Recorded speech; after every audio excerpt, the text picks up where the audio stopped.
আল্লাহ রাব্বুল আলামিন বলেন, ইন্নাল্লাযীনা ইয়াতলুনা কিতাবাল্লাহ ওয়া আকামুস সালাতা ওয়া আনফাকু মিম্মা রাযাকনাহুম সিররান ওয়া আলানিয়াতান ইয়ারজুনা তিজারাতান লান তাবুর। নিঃসন্দেহে যারা তিনটা কাজ করবে তাদের কোনো লস নাই। নাম্বার ওয়ান হলো আল্লাহর কালামের যারা সুন্দর করে তেলাওয়াত করবে তাদের কোনো লস নাই। তেলাওয়াত, কিরাআত, দিরাসাত, তাদাব্বুর সব থাকতে হবে। শুধু পড়লাম, অর্থ বুঝলাম না, পরিপূর্ণ হক আদায় হলো না। আবার পড়লাম, এটাকে মানার চেষ্টা করলাম না, কোনো লাভ হবে না। পড়লাম, এটার অনুসরণ করলাম না, তাও কাম হবে না। কিন্তু দুঃখজনক হলেও সত্য, গোটা পৃথিবীতে আমার মনে হয় একটা কিতাবই আছে, কিছু মুসলমান আছে এই কিতাব শুধু দেখে দেখে পড়ে, কিন্তু সেটা বুঝে পড়ে না। কোরআন কি না বোঝার কিতাব? আস্তে, কোরআন কি না বোঝার কিতাব না বোঝার কিতাব? বোঝার কিতাব, কিন্তু বুঝে না, অর্থ না বুঝে পড়ে, ভাবে যে অর্থ না বুঝে পড়লেও মনে হয় এটার কাজ হবে। হ্যাঁ, সব হতে পারে, আপনার সব হবে, কিন্তু কোরআন কি না বুঝে থাকার বিষয়? কোরআন বুঝতে হবে। কোরআন শুধু আলেমদের কিতাব নয়, হাফেজদের কিতাব নয়, শুধু মাদ্রাসায় থাকবে না। প্রত্যেকটা ইমানদারের জন্য কোরআন বোঝার দরকার আছে না নাই? কোরআনটা বুঝতে হবে। না বুঝলে আপনি উত্তর দিবেন কেমনে? এটা তো আল্লাহর পক্ষ থেকে চিঠি। আল্লাহ চিঠি দিয়েছেন, এই চিঠির উত্তর আমাকে প্রস্তুত করতে হবে। মরার পরে না মরার আগে? লিইউনযিরা মান কানা হাইয়া। কোরআন এসেছে জিন্দা লোকের জন্য। কোরআন তো মরা লোকের জন্য আসেনি। কিন্তু দুঃখজনক হলো শুধু আমার দেশে কোরআন তেলাওয়াত হয় মরার আগে না মরার পরে?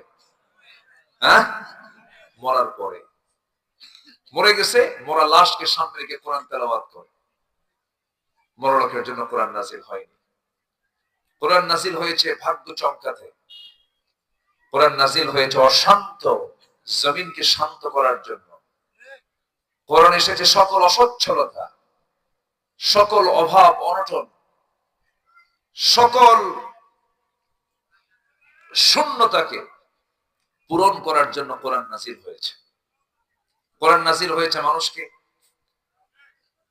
অন্ধকারে নিমজ্জিত জাতিকে জান্নাতের রাস্তায় তুলে দেওয়ার জন্য। কিন্তু দুঃখজনক হলো সত্য, কোরআনটাকে আমার দেশের দিকে যদি তাকাই, সিংহভাগ মানুষ কোরআন বুঝেই না। আমি কি ভুল বললাম? অথচ কোরআনের জ্ঞান অর্জন করা সবার জন্য কি আস্তে হয়? জোরে বলেন না ভাই, আরো জোরে বলেন।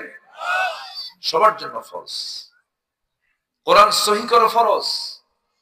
রুব্বা কারিন লিল কুরআনি ওয়াল কুরআনু ইয়ালআনুহু।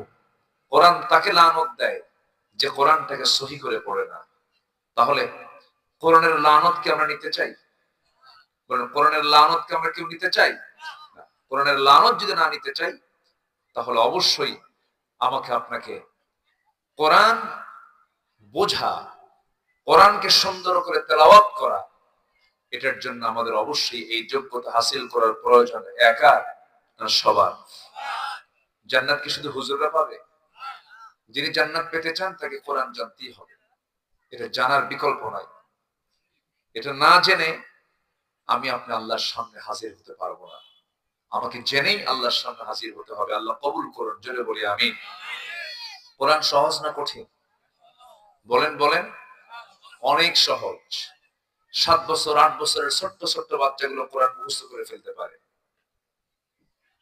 কোরআন বান্দার জন্য কঠিন করে দেন নাই, বরং যে কেমন সহজ করেছেন। ওয়ালাকাদ ইয়াসসারনাল কুরআনা লিযিকরি ফাহাল মিন মুদ্দাকির। আর এই জায়গায় বলছেন না ফালা ইয়াতাদাব্বারুনাল কুরআন আম আলা কুলুবিন আকফালুহা। মানুষের কি হলো, কোরআনটা গবেষণা করে না, কোরআনটা চর্চা করে না, কোরআন অনুসরণ করে না, তাদের দিল কি তালাবদ্ধ হয়ে আছে নাকি? এই জন্য আমার বন্ধুগণ, কোরআনের মাহফিল আমি সর্বপ্রথম যে আহ্বানটা জানাবো, সবার কাছে করজোড়ে মিনতি জানাবো, আল্লাহ পাক এই মেধা দিয়েছেন, আল্লাহ পাক এই জ্ঞানটা দিয়েছেন, মস্তিষ্ক দিয়েছেন। সবার আগে আমরা এই সিনার মধ্যে কোরআনটা তুলে নেওয়ার চেষ্টা করব। জোরে বলি ইনশাআল্লাহ, আরো জোরে বলি ইনশাআল্লাহ। নামাজে কোরআন আছে না নাই বলেন? নামাজ কি কোরআন ছাড়া হবে নাকি? নামাজ তো কোরআন ছাড়া হবে না। এই জন্য আমার আল্লাহর সঙ্গে কথা বলতে নিলে এই কিতাবের কোনো বিকল্প নাই, এই কিতাবকে সুন্দর করে পড়তে হবে। দুঃখজনক হলো সত্য, আমার দেশে 20 কোটি মুসলমান কোরআন সহি করে পড়তে পারে মাত্র 40 থেকে 50 লাখ মানুষ, আর বাকি বিশাল একটা অংশ কোরআনটা সহি করে পড়তে পারে না। এটার জন্য শুধু ব্যক্তিগত দোষ নয়, রাষ্ট্রীয় দায়বদ্ধতা আছে না নাই? রাষ্ট্রের দোষ নাই? মাইকের আওয়াজ মাঝে মাঝে কমায় দেন কেন? একটু বাড়ায় দেন, আমার কানে একটু আওয়াজ আসুক। মাইকের সমস্যা? মাইক তো ভালো আপনার। মাগরিব নামাজ পড়ছেন তো না? হ্যাঁ, মাগরিব পড়ছেন না? মাশাআল্লাহ। আসর পড়েন নাই? জোহর, ফজর পড়ছেন? মাশাআল্লাহ। তাহলে মাঝে মাঝে পড়ে, মাঝে মাঝে ছাড়ে। সবচেয়ে বেশি ওয়াজ শুনে কারা বলেন তো? সবচেয়ে বেশি কে ওয়াজ শুনে বলেন? মাইক। এই জন্য বললাম তো, ভালো, মাশাআল্লাহ। তাহলে এই যে জাতির বিশাল একটু অংশ কোরআন পড়তে পারে না, সিংহভাগ অংশ কোরআনটা বোঝে না, কোরআনটা পড়তেই পারে না, এটা কেন হলো? অথচ 54 বছর দেশ শাসন করা হয়েছে। খাদ্যমন্ত্রী ছিল খাদ্যের ডিপার্টমেন্টে, শিক্ষামন্ত্রী ছিল শিক্ষা ডিপার্টমেন্টে, আইন মন্ত্রী ছিল আইন ডিপার্টমেন্টে। কিন্তু শিক্ষার দায়িত্বে যারা ছিলেন তারা যদি সঠিক দায়িত্ব পালন করতেন, 100% মুসলমান কোরআন সবাই সহি করে পড়তে পারত। তা করা হয়নি। তা করা হয়েছে? BCS cadre, BCS cadre viva বোর্ডে যদি শর্ত জুড়িয়ে দেওয়া হতো, মুসলিম কোন শিক্ষার্থী, মুসলিম কোন পরীক্ষার্থী যখন ভাইবা বোর্ডে আসবে তাকে কোরআনের যে কোনো পৃষ্ঠা থেকে তেলাওয়াত করতে দেওয়া হবে।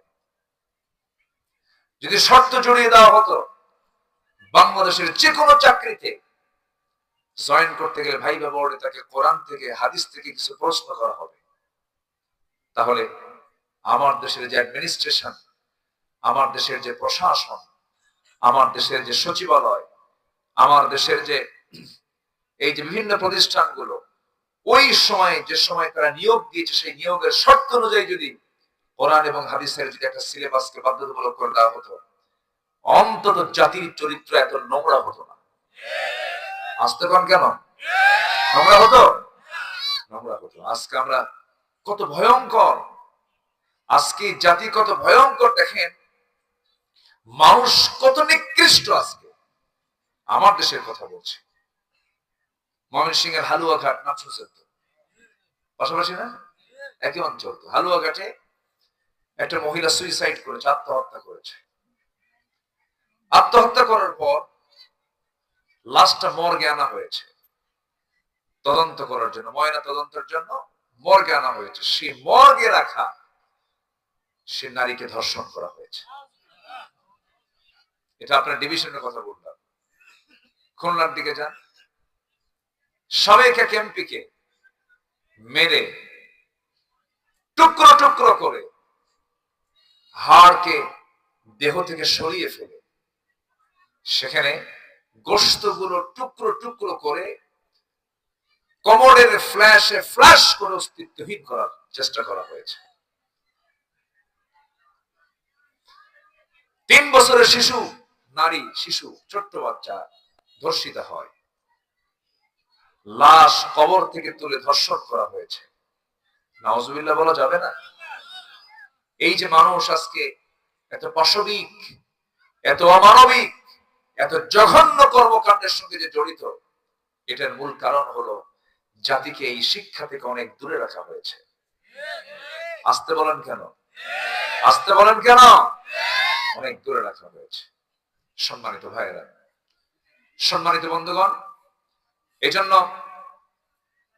আমার আপনার ব্যক্তি, সমাজ, পরিবার, রাষ্ট্রকে যদি আমরা ঢেলে সাজাতে চাই, আমরা আমাদের জীবনকে সাজাবো কি দিয়া? বলেন, কি দিয়ে সাজাবো? কি দিয়ে সাজাবো? কোরআন দিয়ে সাজাবো। কি এগুলো সব দিয়ে যাচ্ছে না ভাই? রাখেন সম্মানিত ভাইয়েরা, তাহলে সেই কোরআন দিয়ে সাজানো বাগান হচ্ছে এই মাদ্রাসা। বলি আলহামদুলিল্লাহ। এই মাদ্রাসায় আজকে অনেক হাফেজ ছাত্রদের দস্তারবন্দি হবে। কতজন হাফেজ ছাত্র, কতজন দস্তারবন্দি হবে? হ্যাঁ, তিনজন ছাত্রী আছে, তারা হাফেজ এবং হাফিজাত, তাদের পাগড়ি এবং সনদ এবং বোরকা প্রদান করা হবে।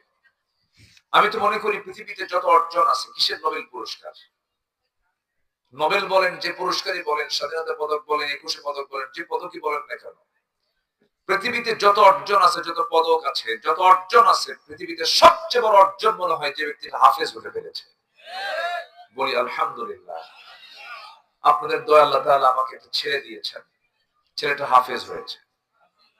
তো দোয়া করবেন, সবাই দোয়া করবেন না? দোয়া করবেন। তো যেদিন সে হাফেজ হয়, ওস্তাদ বৃন্দ আমাকে দাওয়াত দিয়েছেন, আমি গিয়েছিলাম। আমাকে বলা হলো, আপনি কেমন খুশি হলেন?